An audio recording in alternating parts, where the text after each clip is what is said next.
गुरु गोविंद सिंह एक योद्धा, एक संत और इतिहास का अमर नायक। एक ऐसा समय था जब भारत भूमि पर अत्याचार और अधर्म का अंधकार छाया हुआ था। मुगल साम्राज्य अपनी सत्ता के बल पर लोगों को उनके धर्म और संस्कृति से दूर कर रहा था। लेकिन इसी अंधकार में एक ऐसा दीपक जला जिसने न्याय और धर्म की राह दिखाते हुए लाखों लोगों की जिंदगी बदल दी। वह धनाद ठीक गुरु गोबिंद सिंह, सिख धर्म के 10वें गुरु, जिनकी कहानी साहस, त्याग और अदम्य आत्मविश्वास का प्रतीक है। गुरु गोबिंद सिंह का जन्म 22 दिसंबर 1666 को पटना साहिब, बिहार में हुआ। उनका बचपन का नाम था गोविंद राय। बचपन से ही वे विलक्षण प्रतिभा के धनी थे। उनके भीतर साहस, ज्ञान और आध्यात्मिकता का गहरा प्रभाव था। उनके पिता गुरु तेग बहादुर सिख धर्म के 9वें गुरु थे, जिन्होंने कश्मीर के हिंदुओं की रक्षा के लिए अपना बलिदान दिया। जब गुरु तेग बहादुर को मुगलों ने शहीद कर दिया, उस समय गोविंद राय केवल 9 साल के थे। 1699 का साल था। बैसाखी का दिन आनंदपुर साहिब में हजारों लोग गुरु गोबिंद सिंह के दरबार में एकत्र हुए थे। गुरुजी ने एक चुनौतीपूर्ण सवाल पूछा, क्या कोई है जो अपने धर्म न्याय के लिए अपना सिर देने को तैयार है? सभा में खामोशी छा गई, लेकिन फिर एक व्यक्ति, दयाराम, आगे आए। गुरु गोबिंद सिंह ने उन्हें एक तंबू में बुलाया और थोड़ी देर बाद एक खून से सनी तलवार के साथ बाहर निकले। फिर से उन्होंने वही सवाल दोहराया।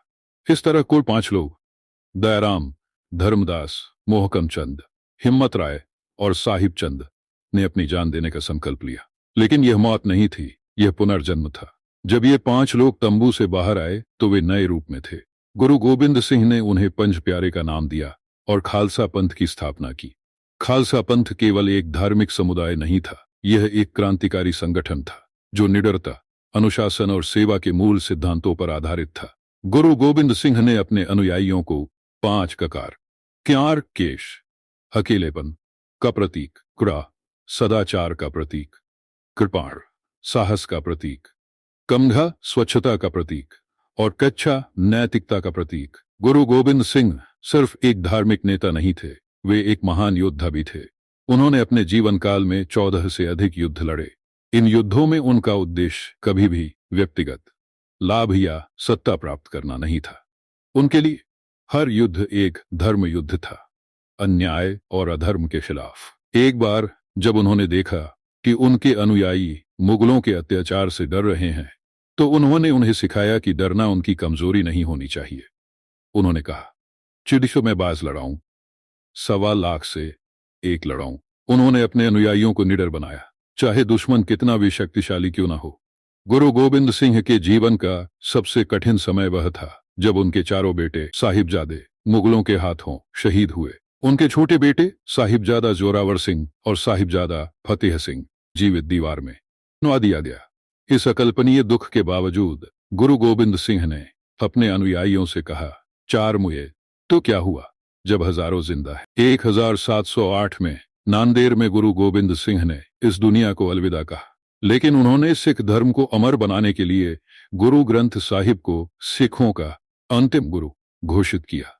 गुरु ग्रंथ साहिब केवल एक धार्मिक ग्रंथ नहीं है, यह न्याय, समानता और मानवता का मार्गदर्शक है। गुरु गोबिंद सिंह ने सुनिश्चित किया कि उनकी शिक्षाएं और उनका संदेश आने वाली पीढ़ियों तक जीवित रहे। गुरु गोबिंद सिंह की कहानी केवल इतिहास नहीं है, यह एक ऐसी प्रेरणा है जो आज भी हमारे जीवन में बदलाव ला सकती है। उन्होंने हमें सिखाया, सच्चाई और न्याय के लिए लड़ो, कभी अन्याय के आगे सिर मत झुकाओ, साहस और करुणा का संतुलन बनाकर चलो। जब भी जीवन में चुनौतियां आएं, उनके शब्दों को याद करें, जब सब कुछ खत्म हो जाए तब न्याय के लिए तलवार उठाना ही धर्म है।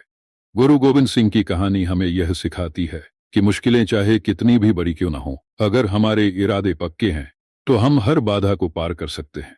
उनकी शिक्षाएं आज भी हमें आत्मविश्वास, साहस और सेवा का मार्ग दिखाती हैं। तो चलिए उनकी जीवन गाथा से प्रेरणा लेकर अपने